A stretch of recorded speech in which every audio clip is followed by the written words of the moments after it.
দেশ ভারতকে শত্রু মনে করে? শোনেন, আপনাদের কিছু মিডিয়া আছে যাদেরকে গদি মিডিয়া বলে, আমি যতটুকু জানি, তো আপনারা ভালো জানেন।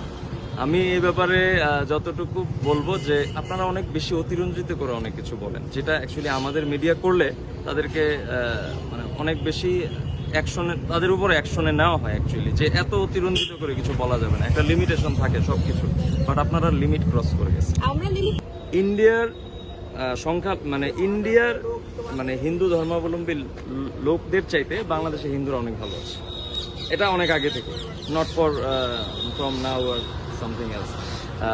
কিছু দু একটা ঘটনা খুব প্রত্যন্ত অঞ্চলে, ওটা আমি যদি কম্পেয়ারে যাচ্ছি না, ওটা একদমই ক্ষুদ্র বিষয়, বাট ওভারঅল যদি চিন্তা করেন ওরকম কিছুই না অ্যাকচুয়ালি। কিন্তু আমরা এখানে যারা আসছেন তাদের মধ্যে কয়েকজনের সঙ্গে কথা বলে জানতে পেরেছি মন্দিরে যেতে দেওয়া হচ্ছে না, সকাল শুধু করতে পারছেন, এইসব ঘটনা তো। মন্দিরে যেতে দেওয়া হচ্ছে না সম্পর্কে আমি রেগুলার নিউজ পড়ি, টিভি দেখি, এরকম কোনো নিউজ আমি পাই নাই। আর আমার জানা মতে মন্দিরে হিন্দুদের যেতে দেওয়া হচ্ছে না এরকম কিছু আমার লাইফে আমি কখনো প্রত্যক্ষ করি নাই। আর এটা তো দিন শেষে বাংলাদেশ সেকুলার একটা কান্ট্রি, যদিও একটা মুসলিম সংখ্যাগরিষ্ঠ কান্ট্রি, বাট দিন শেষে তাদের ধর্মনিরপেক্ষতা, তাদের সংবিধানের একটা চার নীতির মধ্যে একটা নীতি। ওই হিসেবে তো হিন্দুদেরকে মন্দিরে যেতে দেওয়া হচ্ছে না, এটা একটা অবাস্তব একটা বিষয়, যেটা অ্যাকচুয়ালি আমি কখনো লাইফে শুনি নাই বা দেখি নাই। আপনি এখনো কি